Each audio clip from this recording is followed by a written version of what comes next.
कथा का बहुत दिन पुरानी घटना नहीं है, ये घटना कोई 40-30 साल पुरानी घटना है।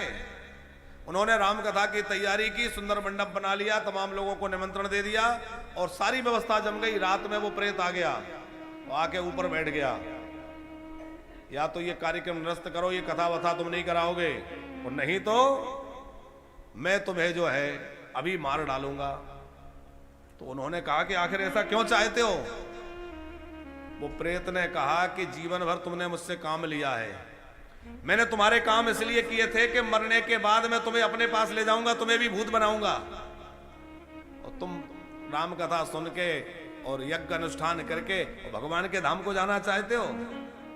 ऐसा मैं होने नहीं दूंगा। या तो रात्रि में ही ये सारा आयोजन निरस्त करो, और नहीं तो मैं अभी मार डालूंगा। उन्होंने कहा हम कुछ नहीं करेंगे, मारो मत, प्राण सबको प्रिय हैं, सबके देह परम प्रिय स्वामी।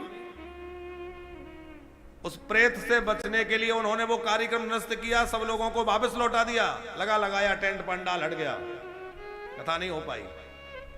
अब वो बड़े दुखी रहते थे।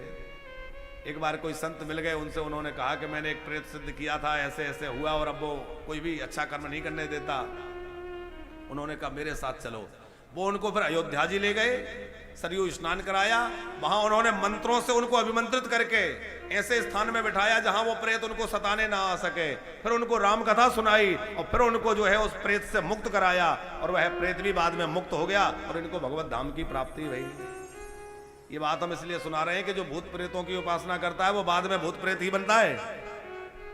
इसलिए भैया भूत प्रेतों की आराधना नहीं करो। घर में आपको लगता है कि कोई ऐसी संकट है, घर में कोई बाधा है, कोई परेशानी है, नारायण कवच है? हमारे हनुमान जी की कितने ऐसे मंत्र हैं, बजरंग बाण है। बजरंग बाण का प्रयोग तो जल्दी करना नहीं चाहिए, उसमें राम जी की शपथ है। पर बहुत कोई ऐसा काम अटक जाए तो फिर ऐसे ऐसे प्रयोग भी हमारे पास है। तो हमारे शास्त्रों में, भागवत में, पुराणों में ऐसे ऐसे अनुष्ठान और ऐसे ऐसे साधन हैं जिनसे सारे कार्य संपन्न हो सकते हैं। फिर हम भूत प्रेतों की आराधना क्यों करें? नामदेव जी भागवत में, पुराणों में, वेदों में जो उपाय और जो प्रयोग हैं वो आयुर्वेदिक दवा की तरह हैं, और तंत्र प्रयोग जो हैं वो एलोपैथिक दवा की तरह हैं। आपके सिर में दर्द है, आपने कोई डिस्प्रिन कोई गोली ली, दवाई घोल के पी, तुरंत आराम मिल गया, पर सर दर्द का कारण क्या था उसका निवारण नहीं हुआ, तो दर्द दब गया, बाद में कोई साइड इफेक्ट होके जाने क्या बीमारी बन जाए।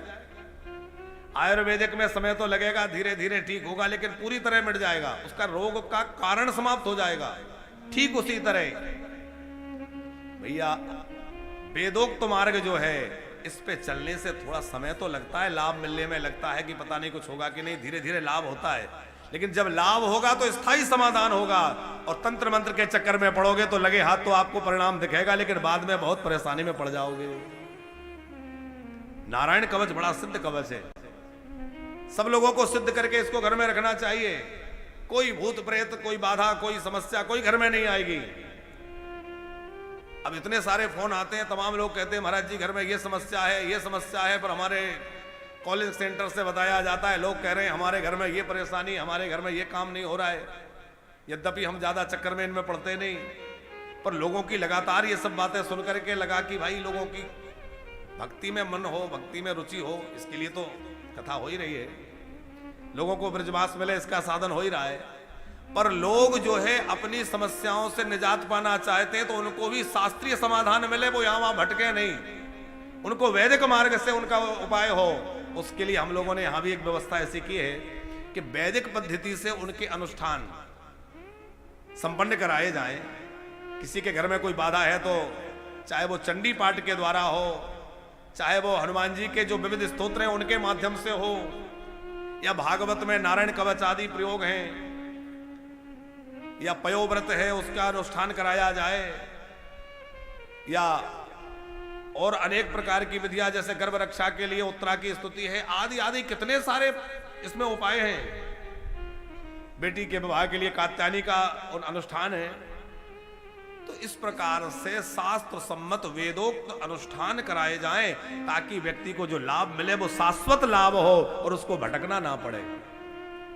तो आप जब भी किसी अनुष्ठान का आश्रय लें तो वेदोक्त मार्ग का ही आश्रय लें, क्योंकि तांत्रोक्त तंत्र क्रियाओं में पड़ेंगे, अपना भविष्य भी खराब करेंगे और अपना जीवन भी खराब करेंगे, लाभ नहीं होगा।